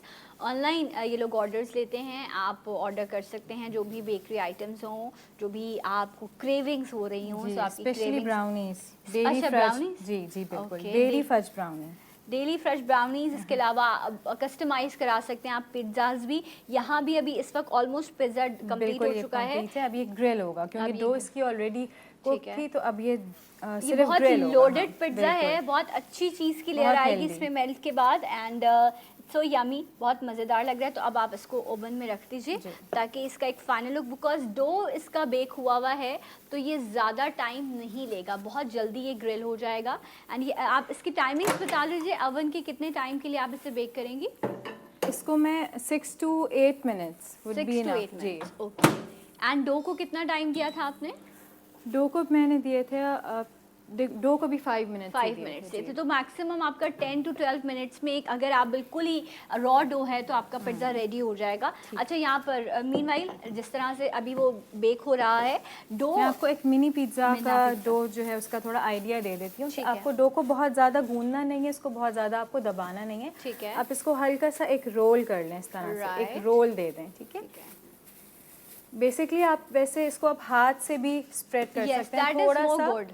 थोड़ा फ्लावर सा लगा आप इसको के। फ्लावर लगा के, ताकि ये अच्छा, चिपके अगर वैसे आपके नहीं पास होगा। अवन नहीं है तो आप आप फ्राई इसको पैन में पैन या में अपने कर पैन में सकते हैं। बना सकते हैं। वो कैसे होगा ये अभी आपको बताएंगी तूबा। जी। अच्छा, अच्छा, इसको मैं वैसे करके बता देती हूँ, थोड़ा सा हल्का आपको सा। रोलिंग पिन से ज़रा सा बस आपको। ओके, बहुत ज़्यादा नहीं करना है, थोड़ा हाँ। थिक ही रखना है आपका। ठीक, ओके। डिपेंड करता है, कुछ लोगों को थिक क्रस्ट पसंद है, मुझे कुछ तो वैसे लोगों को थिन क्रस्ट thin पसंद crust है पसंद होती है, ताकि उसमें same फिर है, वो जी। फ्लेवर जो है वो आप अच्छे से enjoy टॉपिंग्स कर का सकते हैं। टेस्ट आता है, Taste लेकिन आता है। ज़्यादातर लोगों को थिक क्रस्ट पसंद होती अच्छा, है। पाकिस्तान में लोग ज़्यादा खाते हैं वैसे थिक, मैंने देखा है हाँ। बाहर इतना ज़्यादा Thin लोग होती है, पसंद बहुत हैं। thin होती है बहुत बाहर थिन तो। लेयर्स होती ठीक हैं, राइट। इतना ये इनफ है। पिज- आप इसकी विड्थ देख लें, ये कितना इसकी विड्थ अब ये राइज हो जाएगा थोड़ा सा। थोड़ा सा इसको हम रखते हैं वैसे राइस करने के लिए, लेकिन अभी हमारे पास उतना टाइम नहीं है, ठीक है। तो हम इसको डायरेक्टली प्लेस कर देते हैं फ्राइंग पैन में। ओके। अच्छा, फ्राई पैन में आपने इजीली घर में बनाना है, ये आप बिल्कुल। देखें आपका पैन है, अगर आपके it's pass- more easy, very simple. अच्छा, इसको आप हल्का सा ग्रीस करोगी? नहीं, ज़रूरी ज़रूरी बिल्कुल नहीं भी है ज़रूरी क्योंकि नॉन स्टिक पैन है, सो आप इजीली इसमें बना सकते हैं। अच्छा, इसकी टॉपिंग भी होगी? बिल्कुल। अगर Right। किसी के पास जो है वो नहीं है ओवन, तो फिर वो इसको डायरेक्टली बना सकते हैं। आप ब्रेड के ऊपर सारी टॉपिंग्स डाल के इसको खा सकते हैं। आप बिल्कुल आपकी मर्जी के ऊपर है, आइडियाज़ जितने भी आप लेकर आएँ। टेंशन की कोई ज़रूरत नहीं है, ठीक है, जो मैं भी डायरेक्टली अवेलेबल है। इसी के ऊपर टॉपिंग कर लेती हूँ ताकि आप लोगों को थोड़ा अच्छा, आप आइडिया टोमेटो सॉस भी ऐड करेंगे इसमें? वेयर जी। Is tomato sauce? Tomato sauce. Okay, so ये आप देखें, इट्स वेरी सिंपल। आपने डो पैन में रखा और आपने थोड़ा सा डिफरेंट, बड़ा अच्छा क्रंची इसका जो है ये डो रेडी और होगा। बच्चों को तो ये बहुत पसंद आता है। मिनी पिज़्ज़ा से बच्चे ऑलरेडी बहुत ज़्यादा स्नैक टाइम पर जी। आप इसको एंजॉय कर सकते हैं। अच्छा, इसमें मोज़रेला चेडर दोनों मिक्स है, उसके बाद फिर दोबारा Right। ऊपर से भी इसकी ठीक topping है, वैसे चीज़ घर में भी बनती है बट बाज़ार से आपको इजीली मिल जाती है। अब तो ऑनलाइन बहुत ज़्यादा आप चीज़ ऑर्डर करें तो आपको बड़े बड़े जो है वो बार्स चीज़ के इजीली मिल बिल्कुल। जाते हैं। मैं इस पे Alright। चिकन रख चिकन, इट्स अबाउट कि आप कितना फ्लेवर चाहते हैं, किस तरह का वो आप मसाला जब चिकन में ऐड करेंगे तो वो आप इसमें वाइट सॉस भी लगा सकते हैं। ज़रूरी नहीं है कि आप सिर्फ टोमेटो सॉस से इसको डो के ऊपर टोमेटो सॉस लगाएं, आप इसके ऊपर वाइट सॉस भी लगा सकते आई हैं। थिंक आप थोड़ा सा फ्लेम इसका और लो कर लीजिए। ओके, दैट्स इट, ठीक है। ओके, अगेन सेम आप इसमें जो है वो सारी चीज़ें ऐड Onions कर रहे हो। डाल दें। अनियन, आपकी अपनी मर्ज़ी से आप अनियंस डालें या ना डालें, आप बेल पेपर्स डालें, आप मशरूम्स डालें। ओके। वैसे Totally आपके आपका ऊपर है। सबसे ज़्यादा क्या ऑर्डर्स आते हैं, कौन से फ्लेवर के? पिज़्ज़ा स्मोक के? टिक्का के बहुत ज़्यादा हमारे Smoke पास टिक्का ऑर्डर्स के, आते हैं, और स्मोक टिक्का के और क्रीमी चीज़ी अफ़गानी के सबसे ज़्यादा ऑर्डर्स आते हैं। क्रीमी चीज़ी जी। अफ़गानी, वो बहुत मज़े का बहुत होता है मज़े का होता है, और उसका बड़ा डिफरेंट सा फ्लेवर है। एंड जो स्मोकी है उसका भी बड़ा डिफरेंट फ्लेवर होता है, बिकॉज आपको उसमें पाकिस्तानी फ्लेवर भी आप इंजॉय कर रहे होते हैं, इसके अलावा आपको फास्ट फूड का भी मज़ा आ रहा होता है। बिल्कुल। अच्छा, इस तरह से आप देखें, ये इन्होंने इसके जो ऊपर फिर आप चीज़ और ग्रीन मज़ीद अनियंस डाल भी ऐड किए हैं। दें। Green onions, capsicum, bell peppers जो अगर आपको अच्छा, वैसे आपने कभी ट्राई किया पिज़्ज़ा के ऊपर पाइनएप्पल टॉपिंग? ये बहुत मैंने ही पीच की एक दफ़ा टॉपिंग की है, पीच की Try बहुत pineapple. मज़े। अच्छा, ठीक। बहुत मज़े का लगता है। जिनको हॉट एंड सार या इस तरह से मीठा थोड़ा सा फ्लेवर पसंद हो तो आप पाइनएप्पल, इवन कहीं से आप ऑर्डर भी कर रहे हो तो आप उनको ये कह सकते हैं कि आपके पिज्ज़ा में एक तो कॉर्न्स और उसके साथ जो है जी, कॉर्न्स तो हम लोग ऐड करते हैं। कॉर्न्स बट तो पाइनएप्पल already ट्राई add करते करना, ठीक इसका बहुत ही अच्छा यूनिक सा फ्लेवर आता है अगर आपको हल्का सा खट्टा मीठा पसंद हो तो। हैं। सही। एंड अगर आपको ज़्यादा मिर्चें पसंद है तो आप इस पे और बस अब- फ्लेक्स लगा सकते हैं। अच्छा तो चीज़ इसकी मेल्ट हो जाएगी, लेकिन ये कि कलर इसका ब्राउन उस वक्त आता है जब आप इसको ऊपर से ग्रिल कर रहे हो। चीज़ मेल्ट हो जाएगी, ये रेडी है, बस 5 मिनट्स में ये रेडी हो जाएगा। आप बिल्कुल खा सकते हैं और बच्चों को भी खिलाएं, बहुत हाँ, मज़े अच्छा का आपके पास अगर डो नहीं है तो तूबा ने आपको बताया आप आप कभी ब्रेड ले जी, लें। आप नॉर्मल जैसे हमारे घर में रोटी होती है, अगर आप इसको थोड़ा मोटा बना के उसको भी आप बना सकते हैं। ब्रेड ले सकते हैं, ब्रेड का तो बहुत अच्छा टेस्ट आता है जब वो ग्रिल होती उसके है। साइड्स आप कट कर लें और आप उसका कोई भी राउंड चीज़ ब्रेड पे रखें ताकि एक राउंड में आपको ब्रेड मिल जाए, इसके साइड्स निकल जाएंगे। तो आप इस तरह डिफरेंट चीज़ों को आप ट्राई कर सकते हैं। लेकिन फ्लावर जैसे हम नॉर्मली आटा गूंथते हैं तो फ्लावर भी बनाना बिल्कुल वैसे ही है और बहुत इजी है, आप आराम से बना सकते हैं घर में। आप मिल्क ऐड कर सकते हैं, मिल्क पाउडर ऐड कर सकते हैं, वेरिएशंस आप खुद ला सकते हैं अपने टेस्ट के हिसाब से। अच्छा मुझे ये बताओ कि ब्राउनीज़ हैं, पिज्ज़ाज़ है, हाईटी बेकर्स में और क्या कुछ है?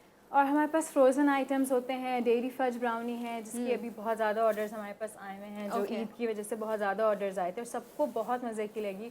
और अल्हम्दुलिल्लाह अब तक मुझे बहुत अच्छा फीडबैक मिला है पिज़्ज़ाज़ का, ब्राउनीज़ तो का। इंस्टा और फेसबुक दोनों पे पेज है आपका? जी, इंस्टा पे भी है और फेसबुक पे भी है। राइट, तो IT Bakers इंस्टा पे के नाम आपने से। जाके फॉलो करना है, हाईटी बेकर्स को ऑर्डर भी करना है। इसके अलावा फेसबुक पे भी है, ज़रूर, Facebook मज़ेदार डिफरेंट आप कस्टमाइज़ करा सकते हैं। That's the best thing. And I think अगर वो फाइनल हो गया हो तो आप उसका लुक दिखा दीजिए क्योंकि मुझे ब्रेक लेना है। एंड ये भी यहाँ पर ब्रेक हो रहा है एंड सो गुड। आप देखें वेरी इजी कि आप किस तरह से पैन में आप पिज़्ज़ा बना सकते हैं एंड उसका फाइनल लुक जो है वो भी हम अभी आपको दिखा देते हैं कि किस तरह से आप अगर ओवन में चाहें तो आप अपने पिज़्ज़ा को बेक कर सकते हैं और अगर आपके पास ओवन नहीं है तो इट्स वेरी इजी कि आप डो बनाइए और डो बनाने के बाद अच्छा बहुत सारे लोग ऐसे होंगे जिनसे शायद कुछ मिस हो गया हो पार्ट, तो यूट्यूब पर जी उठा पाकिस्तान के तमाम तर प्रोग्राम्स अपलोड कर दिए जाते हैं। सो वहाँ से आप ये चंक देख सकते हैं एंड जो भी इन्होंने इस वक्त ये डो बनाया था इसकी पूरी रेसिपी आप दोबारा से देखकर और इस आप डो को जो है वो बना सकते हैं।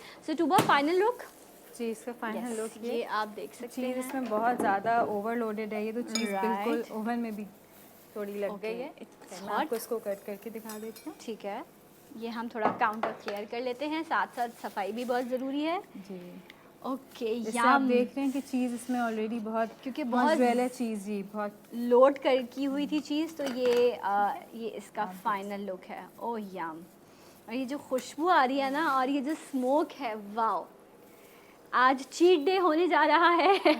सो एक ब्रेक लेते हैं। Thank you so much. Thank सुबह you हमारे so साथ much मौजूद है, आपका पैन वाला so पिज़्ज़ा भी रेडी हो रहा है, आप ऑर्डर करेंगे हाईटी बेकर्स पर और मैं मिलूंगी आपसे राइट आफ्टर दिस ब्रेक। हमारे साथ रहिए जी उठा पाकिस्तान। Thank you.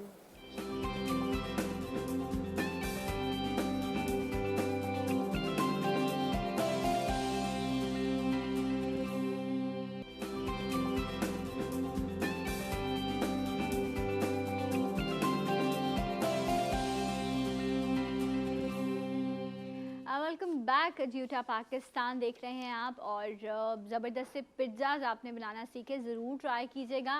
एंड इस प्रोग्राम के सेगमेंट में कुछ बहुत इंपॉर्टेंट चीज़ें, बिकॉज टेम्परेचर जो है वो काफ़ी ज़्यादा है। कराची में अगर 35 होता है तो फील लाइक 40-41 हो जाता है क्योंकि गर्मी इतनी ज़्यादा है। तो आपकी बॉडी जो है वो उसका भी टेम्परेचर चाहे मतलब आप यू फील हॉट, आपकी स्किन आप अगर हाथ लगाएं तो आप डिहाइड्रेटेड फील कर रहे होते हैं। आपका फेस, मैं तो खुद यूँ ही बार बार lगा के चेक कर रही होती हूँ कि बार बार आपको पानी पीना है।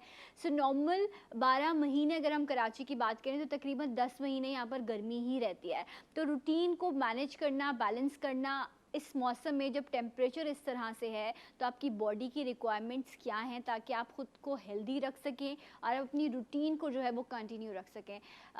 इतनी ज़्यादा पिछले दिनों यानी इवन अभी भी कराची में गर्मी है कि गर्मी से अक्सर क्रैम्प्स पड़ने लग जाते हैं लोगों को। उसकी वजह क्या होती है कि बॉडी इतनी डिहाइड्रेटेड हो जाती है, पानी की इतनी कमी हो जाती है कि जिसकी वजह से ये सारे मसाइल जो हैं वो आप फेस कर रहे होते हैं। सो कौन सी बेसिक चीज़ें हैं जो आपने यूज़ करनी है और क्या गलती करते हैं हम अपने खाने पीने या रूटीन में जिसकी वजह से हम अपनी बॉडी को और इस गर्मी में नुकसान पहुंचाते हैं? तो बड़ी बेसिक चीज़ें जो इंशाल्लाह हम आज के प्रोग्राम में डिस्कस करेंगे। साइंस इस बारे में इंसान को क्या सिखाती है, इस पर बात करने के हमारे साथ मौजूद है डॉक्टर रिदा बतूल। अस्सलाम वालेकुम। नवी गुड मॉर्निंग। गुड मॉर्निंग, आप माशाल्लाह बहुत प्यारी लग रही हैं। Thank you so much. अच्छा जी, सो डॉक्टर साहिबा, गर्मी बहुत ज़्यादा है। वैसे तो कराची में 10 महीने लॉन का सीज़न ही रहता है, लेकिन ये वाला जो गर्मी का पीक है ये बहुत ज़्यादा इशू कर रहा होता है। बॉडी टेम्परेचर, आप अपनी स्किन को भी हाथ बार बार टच करें तो आपको लगता है कि बहुत हीट हो रही है। सो बेस्ट थिंग्स क्या हैं जो आप अपने आप को नॉर्मल रखने के लिए, अपनी बॉडी को सेव करने के लिए इस हीट से कर सकते हैं? अच्छा, टू बी वेरी ऑनेस्ट, मैं स्टार्ट करती हूँ कि लोग कुछ आर्टिफिशियल मीन्स अपनाते हैं अपनी बॉडी को कूल डाउन करने के लिए, जैसे कि जिसमें से सबसे पहला तो एयर कंडीशन है। उनको लगता है कि वो ये तो नेमत है, ब्लेसिंग ये है। बिल्कुल ब्लेसिंग है, लेकिन ये आर्टिफिशियल है। ये आपकी बॉडी को अंदर से तो कूल डाउन नहीं कर रही, ये आपको पसीना तो आने से रोक रही है। आर्टिफिशियल मीन्स है, लेकिन इससे नुकसान क्या है कि आपको पता नहीं चल रहा कि आपकी बॉडी किस चीज़ से डिहाइड्रेट, क्यों हम कहते हैं कि हम डिहाइड्रेट हो रहे हैं। बिकॉज अगर आप एसी में बैठे हुए, और this is a scientific study that when you feel thirsty, जब आपको प्यास लगती है तो आपकी बॉडी में 15% पानी की कमी हो चुकी होती है। ओके, 15%, ये तो बहुत ज़्यादा है। एग्जैक्टली, यानी कि आप अंदाज़ा लगाएं कि जब आपको प्यास लग रही है, इसका मतलब है कि आपकी बॉडी में इतनी पानी की कमी हो गई है। अच्छा, तो प्यास लगे ना लगे रूटीन बना लेना चाहिए पानी इसलिए का। आप अपने पास हमेशा, अगर आप पानी पीते रहेंगे आपकी बॉडी, क्योंकि अक्सर लोग जो एसी में बैठ के, जिनका पूरा दिन बैंक्स में या हॉस्पिटल्स में जो बैठे, जिनकी ऑफिस जॉब होती है, एसी सर पे चल रहा होता है, उनको लगता है कि उनको प्यास नहीं लग रही, इंस्पाइट के जो बंदा बाहर धूप में काम कर रहा है तो उनको प्यास नहीं लगती, उनको लगता है कि उनकी बॉडी को पानी की नीड नहीं है। और आपने अक्सर सुना होगा कि एसी में बैठे बैठे बेहोश हो गए, कोई बाहर भी नहीं थे, घर के अंदर थे, फेंट हो गए, एसी में। यही वजह होती है कि आपको बाहर से तो फील नहीं हो रही होती गर्मी because of the air condition या पंखा या जो भी, लेकिन आपके अंदर जो है वो पानी की कमी हो रही होती है। ओके, तो आपको चाहे प्यास महसूस हो या ना हो, आपने पानी की रूटीन रखनी है मेरी तरह, जिस तरह से ये बोतल जो है ये मेरे साथ रहती है कि मैं एसी में भी हूँ, स्टूडियो में एक टेम्परेचर मेंटेन होता है, लेकिन मुझे होता नहीं जी हर ब्रेक में थोड़ी देर बाद पानी पीना है बिकॉज। और अच्छा, मेरी आदत ये है कि मैं बार बार यूँ अपना ये चेक करती हूँ कि अच्छा ये फेस जो है ना ये आपका नॉर्मल, इसका अगर आपको ये फील हो रहा होता है तो आपको लगता है कि ये मुझे बताया था किसी ने, तो इसलिए मैं ये प्रैक्टिस करती हूँ।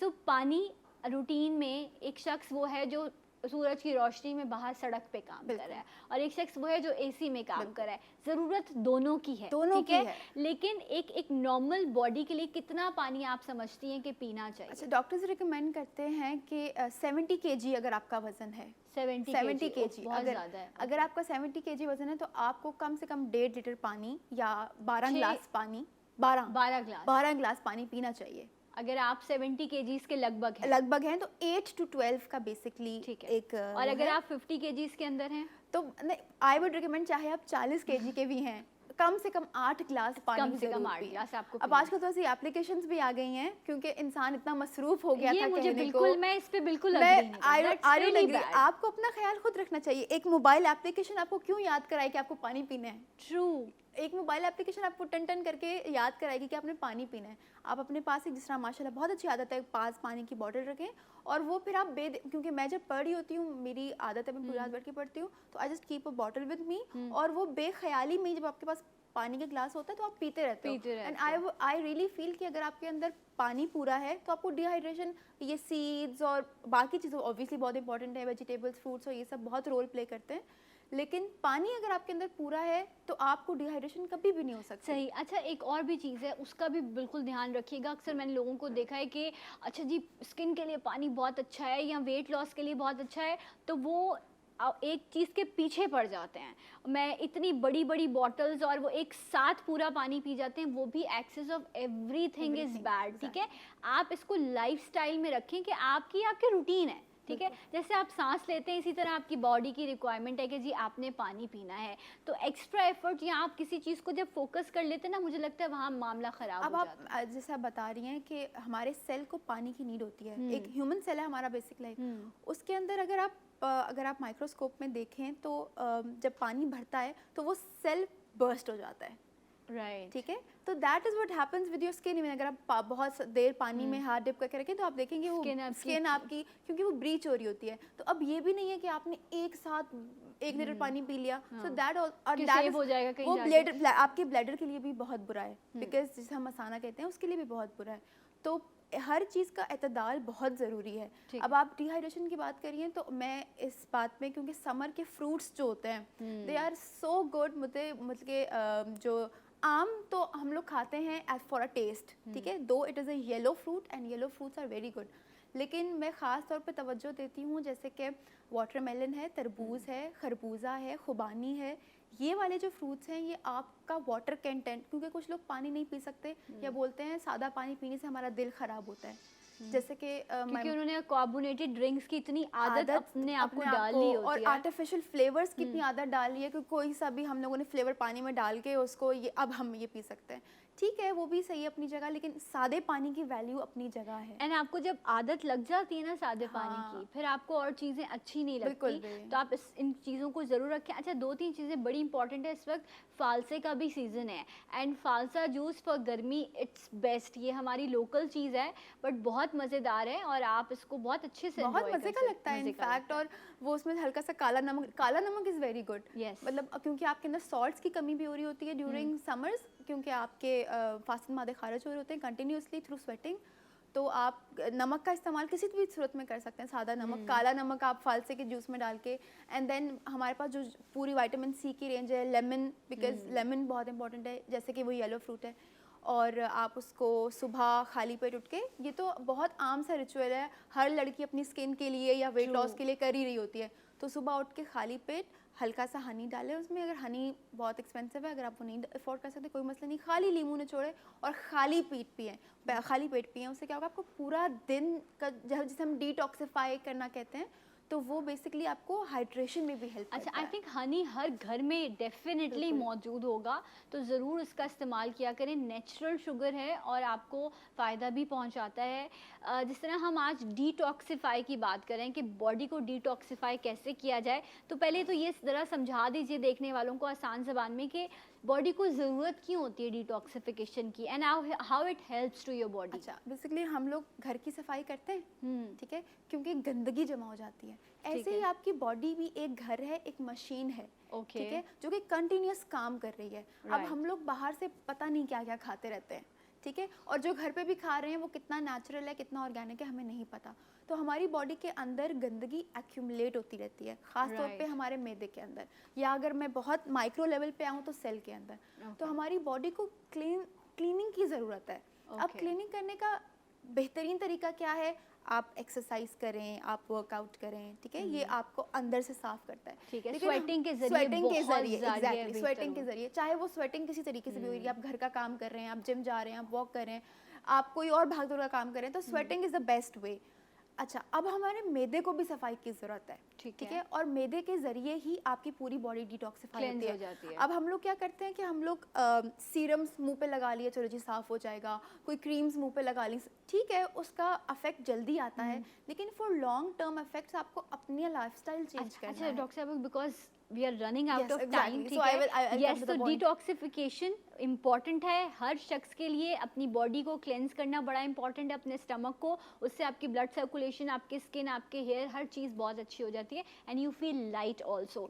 डिटॉक्सिफिकेशन के सिंपल ईजी तरीके क्या हैं, क्या कर सकते हैं हम बॉडी डिटॉक्सिफाई करने के लिए? सना, मुझे लगता है कि सिंपल इजी वे वही होता है जो इकोनॉमिक होता है, ठीक है, तो जिस तरह मैंने अभी बताया कि आप सुबह सुबह उठ के खाली पेट सबसे पहले नीम गर्म पानी में, ठंडे ठार फ्रिज के वाले पानी में नहीं, नीम गर्म पानी रखिए, आजकल तो वैसे ही नीम गर्म ही होता है, और उसके अंदर आधा लेमन निचोड़ के, हल्का सा हनी डाल के उसको मिक्स करके खाली पेट अगर आप वो 1 गिलास पी लेंगे, वो आप समझ लें आपका पूरा दिन का डिटॉक्सिफिकेशन हो गई है। दूसरा मेथड क्या है कि आप एक जग भरिए अपने पास, उसके अंदर जिंजर, अदरक काट के छोटे छोटे पीसेस करके वो डालिए, क्यूकम्बर जिसे हम खीरा कहते हैं वो काट के वो उसके अंदर डालिए, और लीमू एक जैसे आपने निचोड़ा और उसी निचोड़े हुए लीमू के ही पीसेस करके वो डाल के रात में भर के बॉटल किचन में रखते हैं। अच्छा, ये फ्रिज में नहीं रखना? नहीं नहीं नहीं क्योंकि इस वक्त सीजन ऐसा है बाहर नहीं, ठंडा पानी तो मतलब मुझे ठंडा पानी अगर जहाँ पे अगर मैं कहती हूँ, बल्कि मुझे लगता है वो नुकसान देता है, बिकॉज आपकी बॉडी थोड़ा सा नीम गर्म पानी को ज़्यादा अच्छे तरीके से एब्जॉर्ब कर सकती है, एब्जॉर्ब एग्जैक्टली वो ज़्यादा अच्छे तरीके से क्लिनजिंग करती है। आपने कहा जिंजर जी एंड लेमन और अदरक, लेमन और क्यूकम्बर, खीरा, तीन चीज़, ये तीन चीज़ें कट करके छोटी छोटी लीमू आप वही निचोड़ लें और वही काट के उसके अंदर डाल के एक जग भर के रात में सोने से पहले ढक के किचन में रख दें। जब आप सुबह उठेंगी और वो देखने में भी बड़ा अच्छा सा लग रहा होता है, ठीक है, क्योंकि रिफ्रेशिंग सा लग रहा होता है। उसके अंदर आप थोड़ा सा पुदीना भी डाल सकते हैं, क्योंकि मुझे खुद पर्सनली पुदीने की स्मेल बहुत अच्छी लगती है, तो मैं तो ज़रूर डालती हूँ उसके अंदर। वो भर के आप किचन में रख दें। सुबह उठ के खाली पेट वो अगर आप वो लीमू, वो जैसा मैंने बताया, वो इजी वे है, वो वर्किंग लेडीज़ के लिए कि जल्दी जल्दी सुबह उठ के टाइम नहीं है इतना, बस वो नींबू निचोड़ पी के चला गया। ये आपने उसी जग में से उसको पोर किया एक ग्लास के अंदर, आप एक ग्लास पी सकती हैं, खाली पेट पी लें। फिर आप नाश्ता बनाएंगी, ठीक है, नाश्ता बनाते बनाते एक और ग्लास पी लें, राइट, ठीक है। वो आपका पूरा, अच्छा क्योंकि अब आप पूरा ग्लास तो नहीं पी सकती बिफोर नाश्ता, बिकॉज इतना हर एक, जो लोग पी सकते हैं उनके लिए बहुत अच्छा है। और उसके बाद 2 ग्लास आपने वो डिटॉक्सिफाइंग ड्रिंक के पी लिए। अब जब भी आपको दिन में प्यास लगे आप उसमें से 1 ग्लास निकालें, और इस तरह आपकी प्यास भी तो आपने वो 1 लीटर पानी पूरे दिन में कंप्लीट करना है, फिर नेक्स्ट डे का आपने रात में दोबारा बनाना है। एंड इसमें आप फ्लेवर चेंज करने के लिए जो भी आपके सीजनल फ्रूट्स हैं उनको आप चेंज कर सकते हैं। अगर जिस तरह सीजन ऑरेंज का था तो आप इसमें ऑरेंज ऐड कर सकते हैं। अभी वाटरमेलन इज़ रियली गुड, उसका फ्लेवर डिटॉक्सिफाई वाटर में बहुत अच्छा आता है। अगर रात में आप रख दें तो बच्चों के लिए बहुत अच्छा है कि उनको पानी में एक हल्का सा फ्लेवर मिलेगा, और बच्चों की बॉडी को भी बड़ी ज़रूरत होती है इस चीज़ की। तो इस तरह से सिंपल वे है। इंशाल्लाह मैं कोशिश करूँगी कि जो डिटॉक्सिफाइड ड्रिंक्स हैं ये मैं आपको शो पर प्रैक्टिकली भी हम बता सकें कि क्या क्या चीज़ें आप बना सकते हैं। So thank you so much doctor साहब, आप हमारे साथ मौजूद रहीं। कल गर्मी की ख़ास सौगात वो है गोला गंडा, और कराची में एक जगह बहुत मशहूर है जिसे दोरा जी कहा जाता है, वहाँ पर आपको एक लंबी रेंज चॉकलेटी गोला गंडा और पता नहीं बहुत सारे मिलते हैं। तो कल हमारे साथ दोरा जी के स्पेशल गोला गंडा एक्सपर्ट्स मौजूद होंगे, तो आपने कल का शो ज़रूर देखना है। कराची दोरा जी के गोला गंडास कल आप इंजॉय कर सकेंगे जी उठा पाकिस्तान में। सो कल तक के लिए हमें इजाज़त दीजिए, अपना बहुत ख्याल रखिएगा। एंड जाते जाते एक आवाज़ एक नारा, पाकिस्तान जिंदाबाद।